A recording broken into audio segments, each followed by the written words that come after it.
Бүгінгі видеода адамзат тарихындағы ең үлкен соғыс, екінші дүниежүзілік соғыстағы айтылмаған мәліметтер туралы айтатын боламыз.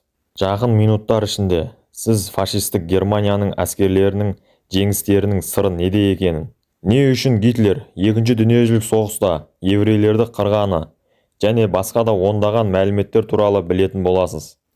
Екінші дүниежүзілік соғысқа сол кезде әлемде болған 73 мемлекеттің 62 мемлекеті қатысқан. Екінші дүниежүзілік соғысқа барлығы 110 миллион адам қатысқан.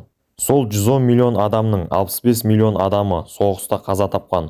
Фашистік Германияның 80% армиясы КСРО әскеріне қарсы соғыста қаза тапқан. Екінші дүниежүзілік соғыс ядролық бомба іске қосылған бірінші және соңғы соғыс болып тарихта қалды. Екінші дүниежүзілік соғыстың басталуына үлкен рөл атқарған Адольф Гитлер жастық шағында суретші болуды армандаған. Гитлердің 25 жасына дейін атқарған немесе атап айтарлықтай қызметі болмаған. Алайда аздаған жылдардың ішінде немістердің еліне барып, билікті қолына алып, диктатор болған. Гитлер өз жазбаларында «Сіздер менің қайдан келгенімді және қандай отбасынан шыққанымды білуге тиісті емессіздер» деген еді. Гитлер өмірінің соңына дейін христиан дінінің католик бағытын ұстанған еді.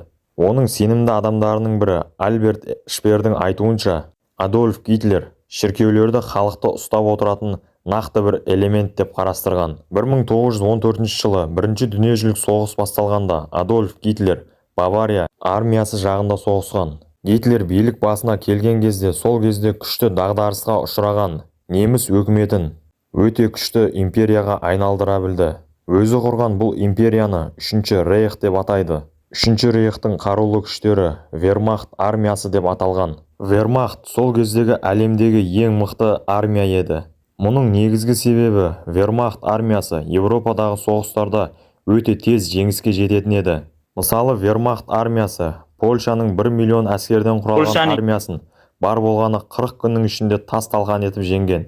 Вермахт армиясының соғыстарда бұндай тез жеңіске жетуінің себебі ұшақтарда, танктерде емес еді. Мұндай жеңістердің себебі первитинг таблеткалары еді.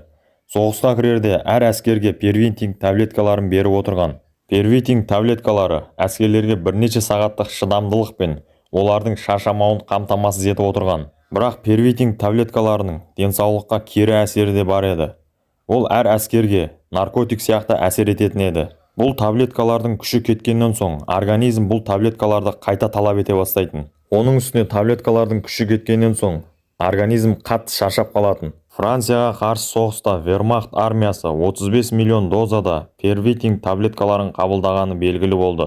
Екінші дүниежүзілік соғыс тұсында үшінші рейх өзі басып алған мемлекеттерде еврейлерге қарсы геноцид жасап, оларды қыра бастайды. Еврейлерге аталған бұл геноцид Холокост деп аталған.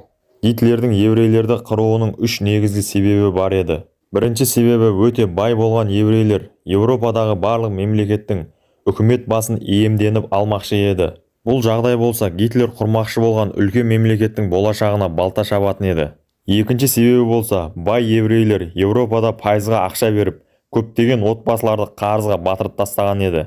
Үшінші себебі болса, еврейлер өздерін ең ақылды халықпыз және басқа да халықтар бізге қызмет қылуы керек деп санаған. Еврейлер бұл геноцидтің алдында Европада үлкен күшке ие еді.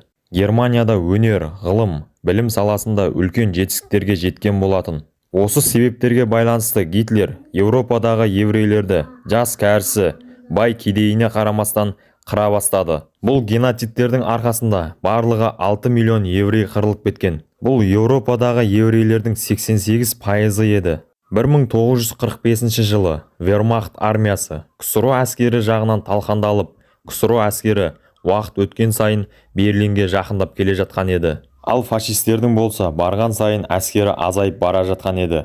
Осы жағдайларға байланысты фашистік Германияның басшылары жан-жақтағы Европа мемлекеттерінен әскерлер шақырта бастады. Егер КСРО үкіметі Берлинді басып алатын болса, бүкіл Европаға коммунистік үкімет орнайтынын түсінген Европа басшылары өз әскерлерін майдан даласына жібере бастады. Соғыс аяқталғаннан соң Совет үкіметі 20 жыл бойы жеңіс күнін тойламаған. Бұның негізгі себептерінің бірі, Екінші дүниежүзілік соғыста Совет армиясының адамдары өте көп қаза тапқан еді. Екінші дүниежүзілік соғысқа қатысқан 62 мемлекеттен барлығы 65 миллион адам қаза тапқан болса, соның 26 миллион адамы Совет армиясынан еді.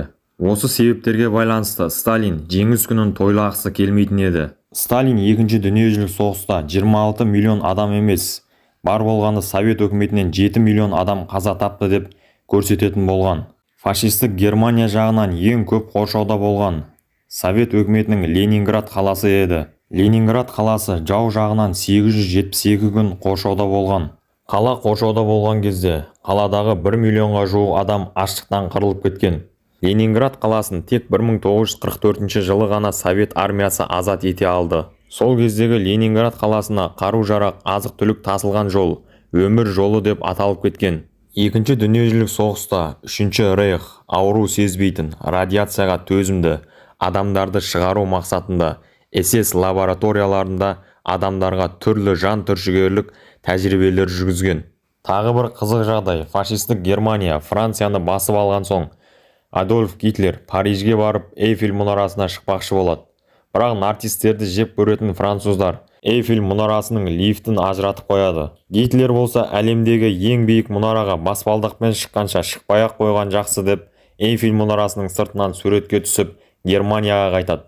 ақш Ұлыбритания үкіметтері 1944 жылы 6 маусымда солтүстік Францияда екінші майдан ашты. Одақтастар армиясы француз партизандарының көмегімен герман әскерін Франциядан ығыстырып шығарды.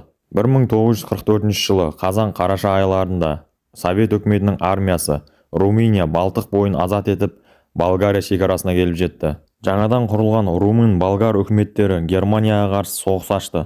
Осы одақтастықтың арқасында фашистік Германияның Еуропадағы ықпалы азая бастады. Кеңес армиясының Берлин операциясының нәтижесінде Берлин қаласы алынды. ақш, Ұлыбритания, Франция өкілдерінің алдында Германия өзінің жеңілгені туралы актіге қол қойды. Потсдам конференциясы Германияның жеңілгені мойындап, Жапонияның тізе бүгуін талап етті. Алайда Жапония бұл талаптарды қабылдамады. Осы келіссөздерден соң 6 және 9 тамыз күндері ақш Хиросима мен Нагасаки қалаларына атом бомбасын тастады. Осы жағдайлардан еш жия алмай жатқан Жапония үкіметіне Кеңес армиясы мен Моңғолия қарулы күштері бірге шабуыл жасады. 1945 жылы 2 қыркүйекте Жапония өзінің тізе бүгетіні туралы актіге қол қойды. Осы жағдайлардан соң Индонезия республикасы, Вьетнам демократиялық республикалары құрылды.